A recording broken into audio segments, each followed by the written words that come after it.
ጤና ይስጥልኝ ውድ የእግዚአብሔር ቤተሰቦች እንደምንሰነበታችሁ። እኔ ዛሬ ይዤላችሁ የመጣሁት የመስቀል አይነቶችን ከምን እንደሚዘጋጁና ምክንያታቸውን ይዤላችሁ መጥቻለሁ። አንደኛ ቀራንዮ መስቀል።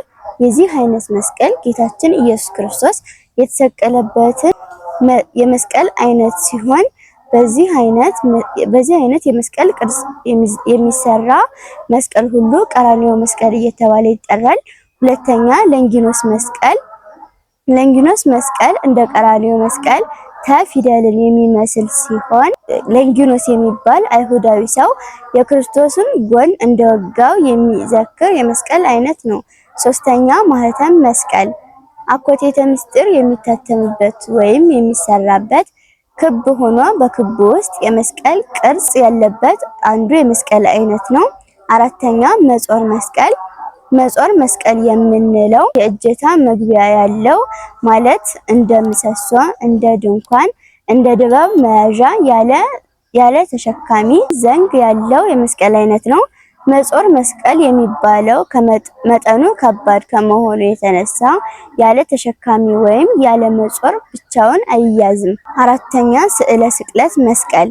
ጌታ ኢየሱስ ክርስቶስ በመስቀል ላይ እንደተሰቀለ ሆኖ የተሳለበትና ዮሐንስ የሳለው የመስቀል አይነት ነው። አምስተኛ ትምህርተ ኮከብ። ትምህርተ ኮከብ የሚባለው የሚያበራ ኮከብ መስሎ የሚዘጋጅ ሲሆን ለቆስጠንጢኖስ በሰማይ ላይ በሰሌዳ ኮከብ የተገለጸለትን የመስቀል አይነት ሆኖ የሚዘጋጅ የመስቀል አይነት ነው። ስድስተኛ በትረ ህለት መስቀል።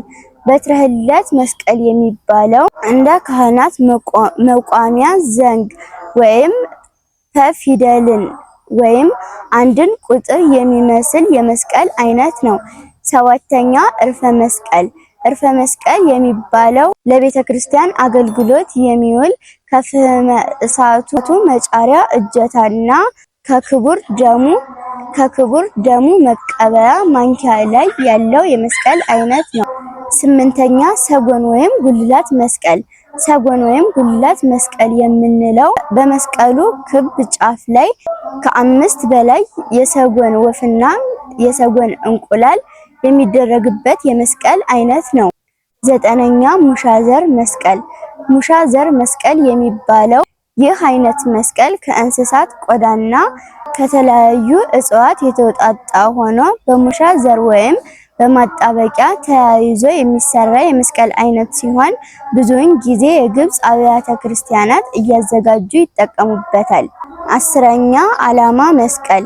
በተለምዶ ሰንደቅ እየተባለ የሚጠራው መስቀል ዓላማ ወይም ሰንደቅ ዓላማ ላይ የሃይማኖት ምልክት ሆኖ የሚሰፋ የመስቀል ምልክት ወይም በሰንደቅ ዓላማ ላይ የሚደረግ የመስቀል አይነት ነው። 11ኛ ሐረግ መስቀል። ሐረግ መስቀል የሚባለው በልዩ ልዩ ሐረግ የሚሰራ ማለትም በልብስ፣ በእንጨት፣ በብረት የሚዘጋጅ የመስቀል አይነት ነው። የተሰሩበትን ነገር ስንመለከት ደግሞ አንደኛ መስቀል ከእንጨት የሚሰራበት ምክንያት ጌታችን ኢየሱስ ክርስቶስ የተሰቀለበት መስቀል ከእንጨት ስለተሰራ መስቀል ከእንጨት ይዘጋጃል። ሁለተኛ የወርቅና የዕንቁ መስቀል። መስቀል ከወርቅና ከዕንቁ የሚዘጋጅበት ምክንያት ወርቅና ዕንቁ ከማዕድናት ሁሉ የከበሩ ስለሆነ ስለ ክብረ መስቀልና ስለ ጌታችን ኢየሱስ ክርስቶስ ክብር ሲባል መስቀል ከወርቅና ከዕንቁ ይዘጋጃል። ሶስተኛ የብረት መስቀል። መስቀል ከብረት የሚዘጋጅበት ምክንያት ጌታችን ኢየሱስ ክርስቶስን የተቸነከረባቸውን ችንካሮች፣ ጎኑ የተወጋበትን የብረት ጦር እናም አይሁድ ከብረት የተሰራ የአክሊል እሾህ እንደደፉለት መሰረት በማድረግ መስቀል ከብረት ይዘጋጃል። አራተኛ የእብነ በረድ መስቀል። መስቀል ከእብነ በረድ ወይም ከከበረ ድንጋይ የሚዘጋጀው እብነ በረድ የከበረ ማዕድን ስለሆነ መስቀል ከእብነ በረድ ይዘጋጃል። እንዲሁም ደግሞ ዲያብሎስ የአዳምንና የሔዋንን የዕዳ ደብዳቤያቸውን ጽፎ አንደኛውን በሲኦል ሁለተኛውን ደግሞ በዮርዳኖስ ወንዝ አዙሪት ላይ ቀብሮ ለ5500 ዓመታት ያህል ለእርሱ ተገዥ አድርጎ ከኖረ በኋላ በ5500 ዓመት ጌታችን በዮርዳኖስ ወንዝ በተጠመቀ ጊዜ በዮርዳኖስ ወንዝ የነበረውን የዕዳ ደብዳቤ እንደ አምላክነቱ አቅልጦ እንደ ሰውነቱ ረግጦ ሁለተኛውን የዕዳ ደብዳቤ ወይም በሲኦል የሚገኘውን የዕዳ ደብዳቤ ደግሞ በተሰቀለ ጊዜ በኃይለ መስቀሉ እንደደመሰሰው ለማዘከር መስቀል ከእብነ በረድ ይዘጋጃል። አምስተኛ ቀርነ በግ መስቀል። ቀርነ በግ የሚባለው ከወርቅና ከዕንቁ ከብረትና ከነሐስ ከእጽዋትና ይህን ከመሳሰሉ ነገሮች የሚሰራ ሲሆን አቀራረጹ የአውራ በግ ቀንድን የሚመስል የመስቀል አይነት ነው። ስድስተኛ የብር መስቀል። መስቀል ከብር የሚሰራበት ምክንያት ብር ከወርቅና ከዕንቁ ቀጥሎ የከበረ ማዕድን ስለሆነ መስቀል ከብር ይዘጋጃል። ሰባተኛ በትረ መስቀል።